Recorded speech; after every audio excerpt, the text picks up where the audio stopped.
সুযোগ পাবে।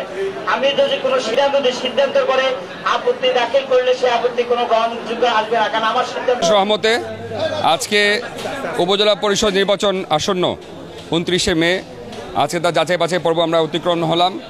আমি মুরাদনগরের যে সকল প্রার্থীরা আজকে যাচাই বাছাই অতিক্রম হয়েছেন সকলকে সাধুবাদ জানাই।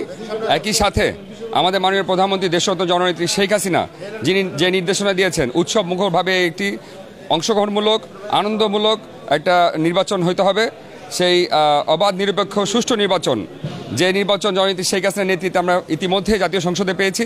আমি বিশ্বাস করি আমাদের যোগ্য নির্বাচন অফিসার, নির্বাচন কমিশন, মাননীয় প্রধানমন্ত্রীর নেতৃত্বে আমরা পুনরায় 29শে মে একটি অবাধ নিরপেক্ষ নির্বাচন পাবো। এবং সেজন্য আমি আমার সকল ভোটারদেরকে, শুধু আমার ভোটার না, সকল প্রার্থীদের যে সকল ভোটার আছে সকলকে অনুরোধ করে বলবো, আমাদের এই গণতান্ত্রিক ব্যবস্থাকে, আমাদের মাননীয় প্রধানমন্ত্রী দেশরত্ন জননেত্রী শেখ হাসিনার সিদ্ধান্তকে উঠিয়ে রাখার জন্য, বাঁচিয়ে রাখার জন্য আপনারা সকলে সকালবেলায় 29 মে আনন্দমুখর পরিবেশে যার যার ভোট কেন্দ্রে যে নিজের ভোটটা দিবেন, যোগ্য প্রার্থীকে ভোট দিবেন। আশা করি ইনশাআল্লাহ তাআলা মুরাদনগরের মানুষ যে উন্নয়ন থেকে দীর্ঘদিন যাবৎ বঞ্চিত ছিল, সেই উন্নয়ন আমাদের মাননীয় সংসদ সদস্য জননেতা আল্লাহ জাহাঙ্গীর সরকার সাহেবের নেতৃত্বে আমরা ঐক্যবদ্ধভাবে একতাবদ্ধ হয়ে মুরাদনগরে 50 বছরে পিছিয়ে থাকা মুরাদনগরকে আমরা আগামী দিনের উন্নত তিলোত্তমা মুরাদনগর করব। আপনাদের সকলের দোয়া, আপনাদের সকলের সহযোগিতা আমি কামনা করছি।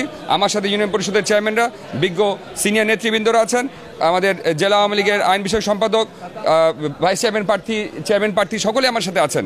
আমরা জননেতা আল্লাহ জাহাঙ্গীর সরকার সাহেবের নেতৃত্বে মুরাদনগরের সকল মহলে সকল নেতৃবৃন্দ একতাবদ্ধ হয়ে মুরাদনগরে উন্নয়ন করবে ইনশাআল্লাহ। জয় বাংলা, জয় বঙ্গবন্ধু, জয় জননেত্রী শেখ হাসিনা।